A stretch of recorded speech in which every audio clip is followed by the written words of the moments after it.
Hello, everybody. Welcome to another Live Monday. My name is Laura Cantu, and I'm super excited to be here today. It looks like we are live, and we are ready to go. I'm just checking that everything is working. The platforms are up. It looks like we are. Okay, great. Hello, everybody. My name is Laura Cantu, once again, and today we are talking about how to maximize your financial aid package. This is a super important, super informative presentation that we're having today. So I am very excited to, talk about this specific topic because, a lot of the things that I will be sharing with you today, students and parents can do way before they are in their senior year of high school, during that time of applying to colleges and hearing back from universities. There are things that you can do since you're a freshman, even since you're in middle school. But there are things I will be sharing today that have to do with students who are already, done with the application process in the sense of sending applications and are now in the part where they are hearing back from schools, comparing options, and, trying to choose a university that hopefully has given them enough financial aid to be able to attend. And I love this specific topic. I believe it is a very important topic that every student should know about because it, regards financial aid. It regards a lot of aspects of, college application and a specific process that can help students maximize, their odds of winning scholarships and getting more aid for college. So definitely stay tuned. Take a lot of notes as we talk about how to maximize your financial aid package. And definitely ask questions, guys. Remember, these presentations are better when they are, when people are participating. So I encourage you to say hello. I encourage you to ask me questions. I see that we already have Jenna Dean in the chat watching us. She's here every week. Thank you so much for joining today, Jenna. I'm really happy to have you here. I hope that you can, benefit from this specific presentation. We have Vidal saying hi, Laura. Hi, Vidal. Thank you so much for joining and for, watching this live stream. I want to remind you about our social media platforms that you can follow us in. These are our other social media accounts for our English channel that we have. If you want to follow us on Instagram, TikTok, or if you're watching from YouTube and you want to follow us on Facebook or vice versa, this is our handles, or what you have to type on, Google or Safari, whatever browser you use in order to find us. If you want to find us on YouTube, you just have to type YouTube/Best College Aid USA. Same thing for Facebook, Facebook-Best College Aid USA. And if you would like to find us on Instagram and TikTok, all you have to do is write at Best College Aid USA, and you can find us and you can, follow us. You should follow us because we post very helpful content every week. We post reels, we post TikToks, we post, images full of information. Sometimes we do articles. So definitely stay up to date with all things college planning and follow us on our platforms. All the content that we share there is completely free, and it's very good advice that, we give to our members inside of Best College Aid, and advice that has helped thousands of students. I don't know if you guys know this, but we have a platform. We're a bilingual platform. So we have our Spanish content and our English content. With our English content and so in our social media, we have reached I believe about 100,000 users who follow us, and we have reached over, our videos have been watched by around 10 million times. So this is all information that has helped students, and we've been able to reach students and parents. So I definitely encourage you to follow us. Our English channel is relatively new, so I do want to grow this channel so we can continue to help more people. So definitely give us a follow, share with somebody who might benefit from this information. and ask questions. I see that Mickey is in the chat saying, hi, Laura. Hi, how are you? Thank you for joining us. Your name seems new, so thank you so much. If this is your first time watching us during our live streams, I appreciate you being here today. Don't forget to ask any questions in the chat. And, keep watching this presentation because, as I said, is very informative and it's going to help you guys out a lot. And I want to remind you about our weekly live stream schedule. We do live streams Mondays and Tuesdays. Mondays, we do it on Facebook and YouTube at 1 p.m. in Spanish and 3 p.m. in English. So right now is our English live stream time. And Tuesdays, we do it in TikTok and Instagram. We go live in these platforms and we share, basically the same information in both languages at 1 p.m. in Spanish and 3 p.m. in English. So definitely follow us so that you can also join us during these TikTok, Instagram, Facebook, and YouTube lives. And if you haven't done so already, make sure that you subscribe to our YouTube channel because we post new videos every week and it's very informative. So definitely make sure that you follow us or subscribe or whatever it is. Today we're talking about how to maximize your financial aid award. First things first, I want to talk about a problem or a thing that happens a lot in the United States, specifically, with this college application financial aid process. I want to encourage you guys to avoid leaving money behind. There is a typo right there. Don't leave money on the table. So every year, many families make the mistake of, not filling out financial aid forms. For some reason, they think that they either might not qualify for financial aid, they forget to fill out forms such as the FAFSA or the CSS profile, they, don't know how to fill it out, they think that their family makes too much money to receive money from the FAFSA, because that's something that a lot of students and parents have told me. They say, oh, FAFSA is not going to give me money. Clearly they probably don't understand how the process works. It's not FAFSA giving you money. This money comes from the federal government. And, this aid and the FAFSA is also used to determine how much financial aid a student can receive. And a lot of colleges also use the FAFSA to, determine how much institutional aid they can give to students, whether it is merit-based aid or need-based aid. So a lot of parents and students just don't fill out these forms, and there are billions of dollars being left behind every year. So every year there's around $2.3 billion being left behind. This money goes unclaimed because, parents and students simply don't fill out these forms. And, the reasons for not filling out these forms vary. I just explained a couple of forms. But in order to avoid this problem, in order to avoid this money being left behind, I encourage you, parents and students, to make sure that you fill out financial aid forms, right?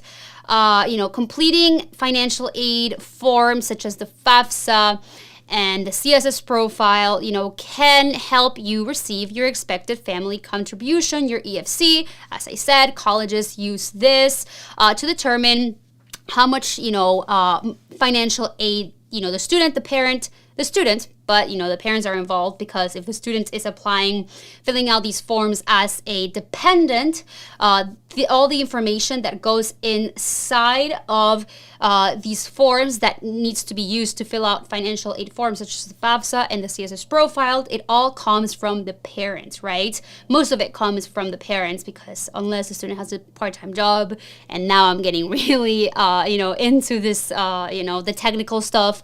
But if the student's applying as a dependent, all this information, comes from the parents, tax returns and all those financial forms. So at the end of the day, I just want to remind students and parents to make sure to fill out financial aid forms, because by filling out these forms, the chances of receiving financial aid from the government, from institutions such as institutional aids, are going to be higher.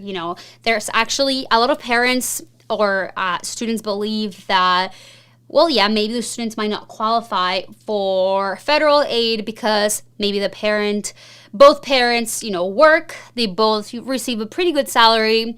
So they say, you know what, we're not going to apply for this. But what they don't know is that a lot of colleges, in order to award institutional aid, whether it is merit-based, so it's scholarships based on merit, based on academic success, based on extracurriculars, or if it's need-based aid, a lot of colleges will require or will ask for the parents and students to submit the FAFSA. So there's actually also a lot of students who don't receive any institutional aid because they didn't fill out these forms. So remember, filling out financial aid forms is not only going to help, help colleges determine your family's expected family contribution, EFC number, but a lot of colleges will also use it in order to award merit-based scholarships, which merit-based scholarships, have nothing to do with, they're not need-based. They're not based on the student's financial need, but they will still require them in order to award these scholarships. So keep that in mind. And I went in a little bit of a tangent, so I'm sorry about that. But I also want to remind you that David is monitoring the chat. Say hi to David. David is here in our chat saying, welcome everyone. And please let us know where you are joining from. And I see that Mickey is joining us from Botswana. I'm sorry if I said that's completely wrong, but yeah, you're joining us from Botswana. Wow, thank you so much for joining. And yeah, whoever else is watching, make sure that you let us know where you are joining from, whether you're a parent or a student, and what grade are you in. Also remember that at the end of the live stream, we will be answering some of the questions that we had earlier in our Spanish live stream. These are questions, that a lot of parents asked us because, our live stream that we have at 1 p.m. with our Spanish audience, we did get a lot of questions. So I will be answering some of those questions here because I figured, it might be similar questions or people might have the same question. So definitely stay tuned for that. And if you have any questions, also ask your questions already. All right, so moving on with this. Complete all financial aid forms to receive your expected family contribution. Wow, I am talking really fast. Expected family contribution, your EFC number, which I will explain a little bit more of what that is in a little bit. So let's talk about I'm going to be moving on and talking about everything in a more technical way, and explain how this aid that is awarded by colleges works, how students and parents should be looking at this aid, looking at their EFC, at the cost of attendance in order to basically figure out how much they can afford, how much they can pay, and how to ask for more financial aid. So this is going to be a very, technical aspect of the presentation. Is going to be more of the meat and potatoes, like my brother Francisco says, and is going to get a little technical. So definitely, if you have any questions, let us know in the chat. You can always pause this video and go back and, kind of like see things slower, or go back if you missed anything. Remember that these videos stay on the platform on YouTube and on Facebook, so you can always watch it back and understand more about it. Okay, alrighty. So the cost of attendance, the COA, cost of attendance. What's the What's the cost of attendance? So when it comes to going to college, applying to colleges, make sure that you know the cost of attendance of each university that has accepted you. Not just the cost of tuition. A lot of people hear, tuition at, I'm going to give you one example for the University of Chicago, right? A lot of people think, the cost of tuition at the University of Chicago is it's $50,000. That's how much tuition costs, around, that amount. But that doesn't mean that is the cost of attendance of the universities. Cost of tuition, that is just the cost of, the tuition. there are other costs associated that, will make that amount of money, the cost of attendance, the final cost, way higher. So, in order to go to college in the United States, it's not just the cost of tuition. There is the cost of room and board that is applied, and usually most of the time for students who are in their freshman year of college. Most colleges do require students to stay on campus for their freshman year, unless, they are locals of, the town that school is at. Most of the time, colleges will want the freshmen to stay on campus, live on campus.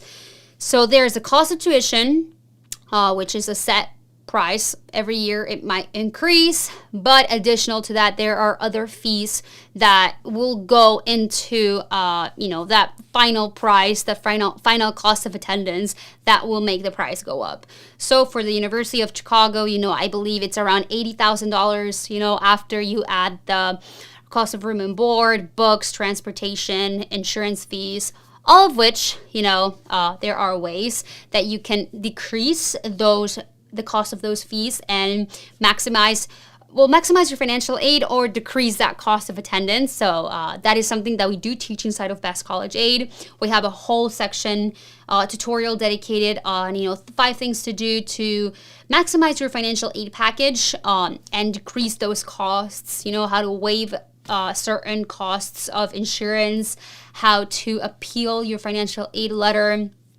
So definitely that is a benefit that we have inside of Best College Aid. But going back to this, so the cost of attendance.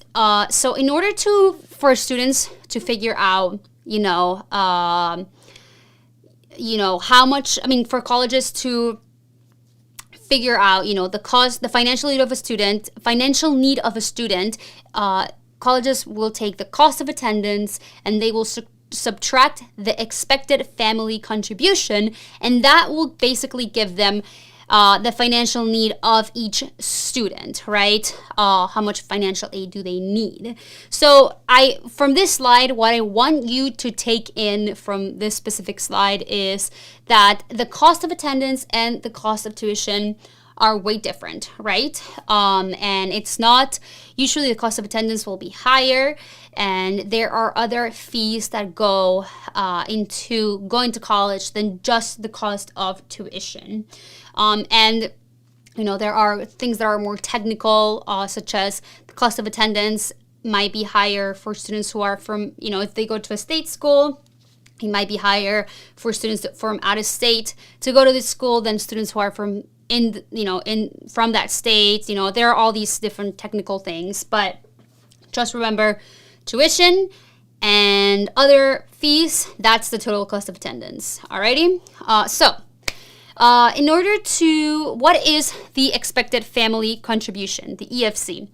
The EFC is a number, basically, that is used by colleges and universities, to calculate the amount of financial aid a student could receive. So that's why, the cost of attendance minus the EFC, the expected family contribution, is going to equal financial need, right? How much need the student has or the family. So EFC used by colleges to calculate the amount of aid a student could receive. So that's why it's important that, remember that problem that we had in the beginning, a lot of students are not filling out, parents and students are not filling out, completing all financial aid forms, thus making a lot of money to stay on the table, $2.3 billion. So definitely it's important for students to fill out these forms, because usually that's how parents and students will receive their EFC number and, figure out how much financial aid they can receive from a university. Financial need. Now, another thing that I want to point out is if the cost of attendance, that's what COA is, if the cost of attendance is greater than your expected family contribution, you have financial need and you will be eligible for financial aid from the college. All right. So if the cost of attendance is higher than your family's expected contribution, then you will be eligible to receive financial aid from the college. Most of the time, not most of the time, but most students will, have an EFC that is higher than the cost of attendance. So that's why it's important. And they don't even know this, They assume that just because this one I've heard a lot. Students think, you know what? I am an only child and both my parents work, so I don't think I'm going to get any financial aid. But when the forms are being filled out, even if both parents can work, that might not be enough money, to cover the cost of attendance. So it is important that regardless of the situation, if you are an American citizen, if you are a resident of the United States or an eligible non-citizen, it's important that you are filling out those forms. Trust me, a lot of money goes unclaimed every year, and a lot of people can qualify for aid, but they just think that they don't.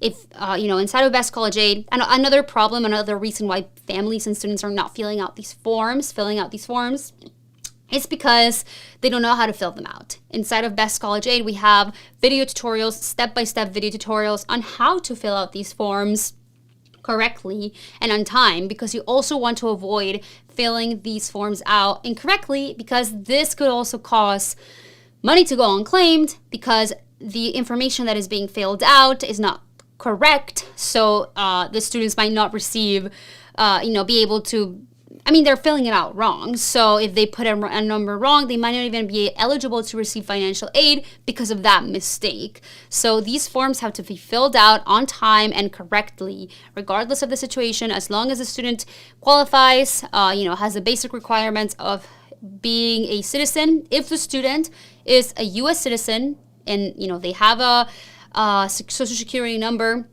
as long as the student is a citizen, their parents and the student can fill out these forms, right? So always fill out these forms. Trust me, I know that I sound like a broken record, but you want to make sure that you're filling these out. And I do get this comment a lot. Oh, wait, before I move on, I want to talk a little bit about the formula with an example from the Federal Student Aid and the U.S. Department of Education about the specific formula that colleges use to determine a student's financial aid. So here's an example. So the school starts, let's say the school starts with a cost of attendance, a COA, of $15,038. And then after that, they will subtract the EFC, the expected family contribution of your family, your EFC number. Let's say that EFC number is $2,329. Well, after that subtraction is made, you will get $12,709, and this will be the number that determines your financial need, how much money you basically need. So that is an example taken directly from the U.S. Department of Education, and that is basically how financial need is calculated. So in case you didn't know this. Now, I do get a lot of students and parents asking me, okay, what if I actually don't have financial need? What if my parents, I'm a dependent student. What if my student, is a dependent, and our family does pretty well, and we have no financial need for a specific school? There are still ways to maximize the odds of receiving and winning merit-based scholarships, right? There's this misconception that students and parents have that just because, a family might not have financial need, they will have to pay, full tuition for a college. And that's not true. That's not the case. There are merit-based scholarships that the student can win, and you could be the wealthiest student and still go to college with a full ride. You could still go to college with a full tuition scholarship, and by winning merit-based scholarships. Remember, there are 4 types of financial need when it comes to applying to college and going to college. There is the federal aid, which is what we've mostly talked about in this presentation. Federal aid, state aid. there are private scholarships, and institutional aid. So remember, if you think that your family might not, have financial need, it doesn't mean that you cannot do things to maximize your odds of winning merit-based scholarships. So what are some examples of merit-based scholarships? So merit-based scholarships based on merit, right? I used to do theater in college. In high school. Since my sophomore year of high school, sophomore, junior, and senior year of high school, I joined my theater club in my school, immediately fell in love with it, and I knew that I wanted to continue to do it in high school, So what did I do? I looked for scholarships. I looked for colleges that had theater programs that offered scholarships, because not only did I know, I want to go to college and continue to do theater, I knew that I wanted to get a scholarship for it. And there are plenty of colleges in the United States that had this option. So that's just an example. That was a merit-based, I didn't say this, but I applied to college. I auditioned for my school's theater program. I received a $2,000 scholarship per year. So every year I got $2,000 to continue to do theater. And that was a complete merit-based scholarship. It had nothing to do with my family's financial need. And it was something that helped me fund my education. Another scholarship that I received from my college was my college's presidential scholarship. And this scholarship was solely based on merit. They looked at my grades from college and at my leadership positions. And a lot of students, who qualified for this scholarship were awarded by this scholarship. I had a fellow classmate whose parents were very well off. His parents both worked.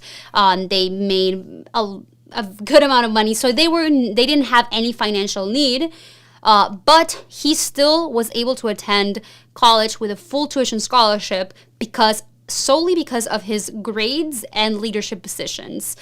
He even received, his scholarship had it was a full ride scholarship, and he also got a free meal plan every year. So, he was basically going there. He was getting paid to live there, to study there. He was getting free meals, and it was all because of everything he did in high school. And he wasn't the valedictorian of his high school, he was top of his class, top 10, I believe, but he also wasn't, the best, the top, valedictorian, or he wasn't even the top 5% of his class, but he did have really good grades. His test scores were also a big part of him receiving this award. And he also went through this, scholarship application process through the school, so this was a scholarship that, the institution, my college, was giving to him. So there are ways to still maximize the odds of receiving merit-based scholarships. David, who sometimes does these live streams and is, part of sometimes in our videos and our reels, was my brother, who is another Best College Aid instructor. He went to college with an athletic scholarship.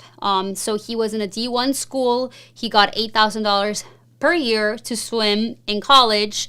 And he also got, other sorts of merit-based scholarships from the school. And he even got a merit-based scholarship, private scholarship. It was a relocation scholarship, and he had to write an essay and submit his transcripts. And this was, solely on writing that essay and everything that he did in high school. And he was awarded, I believe it was $1,500, towards his tuition. So there are ways to do this, There are ways to receive scholarships, whether it is by playing a sport, practicing an extracurricular, whether it is arts, performing arts, art-based, photography, film. There's even scholarships for students who play video games. The University of Miami in Ohio has a scholarship program for esports. There are a lot of colleges that actually have esports scholarships, and they award financial aid. merit-based aid for students who want to play professional video games in college. There are leadership, scholarships that either colleges themselves offer or private scholarships have for private scholarship programs.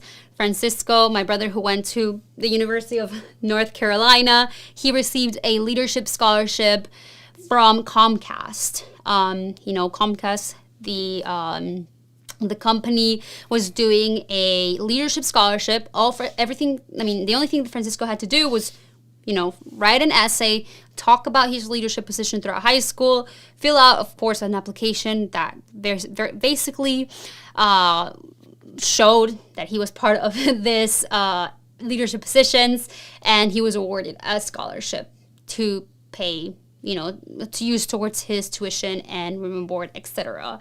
So these are examples of merit-based scholarships opportunities. So don't think that just because your family might not qualify for financial need, that you or your students cannot increase their odds of winning merit-based scholarships. And another thing that I want to say about filling out financial aid forms is, let's say that you don't qualify for federal aid, your family doesn't qualify. Students can still take out federal loans. And I know the word loan can be very scary because, debt and all that. But there's a thing, called healthy loans. We refer to them as healthy loans. If students have to take out a small loan, a low interest loan, it's better for that loan to be a federal loan because these tend to have, the low interest rate. They have,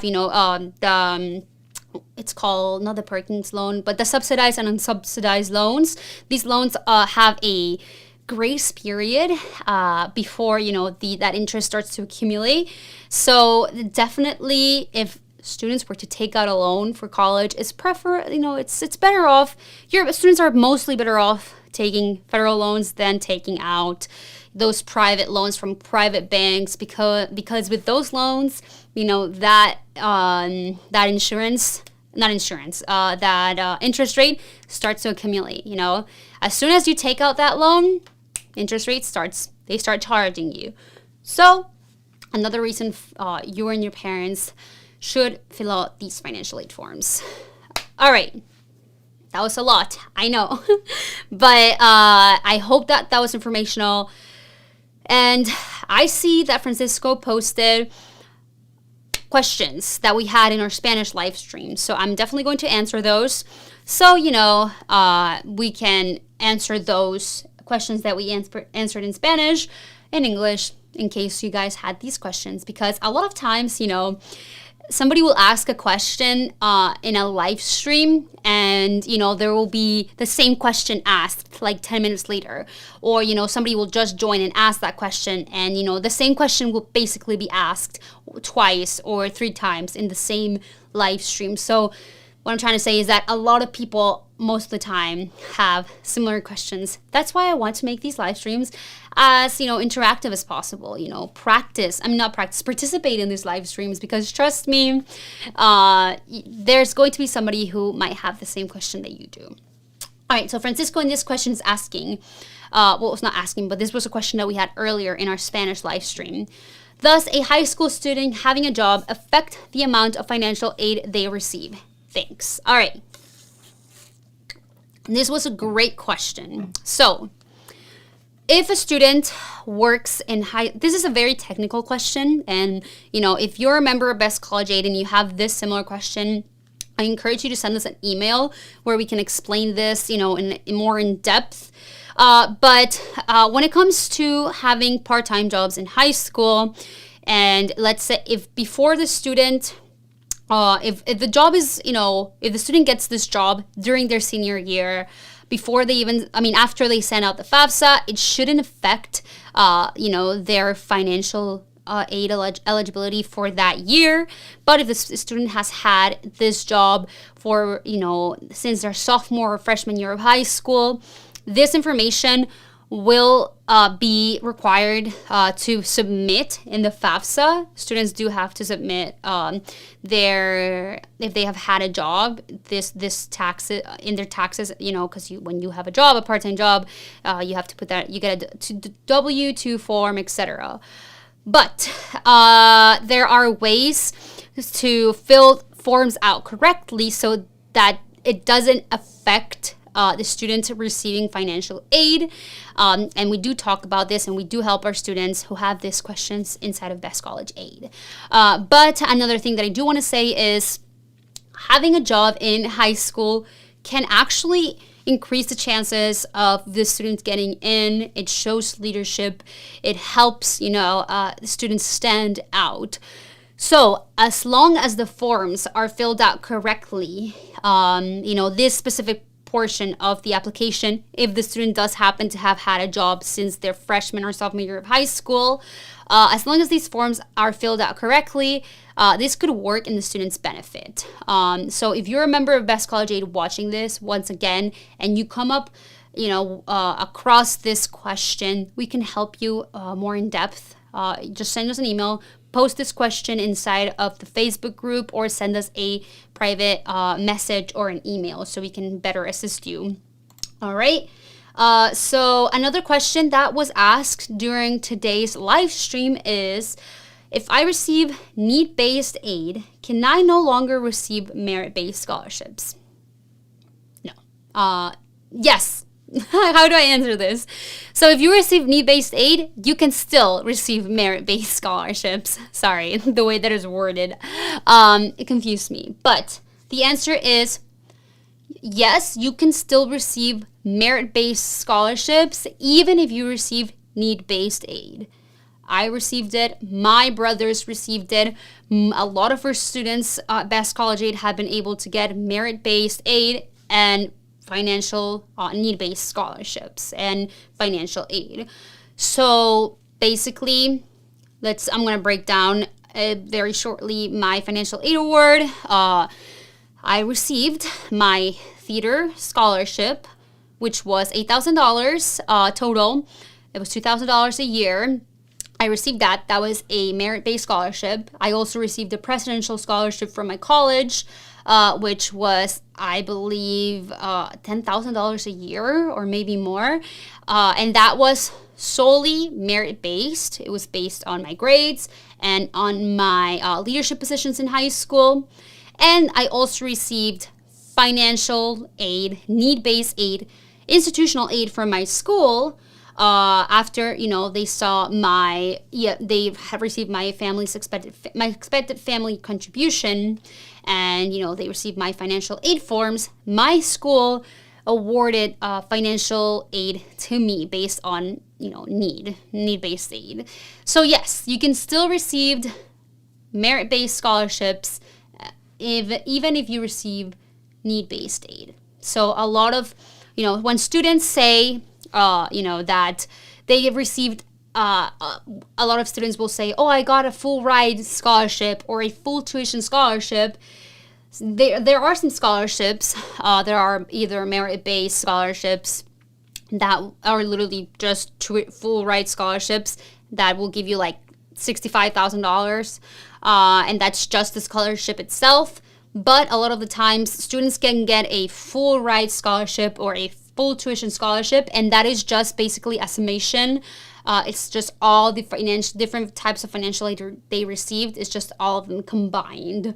So yes, you can receive both. Great question.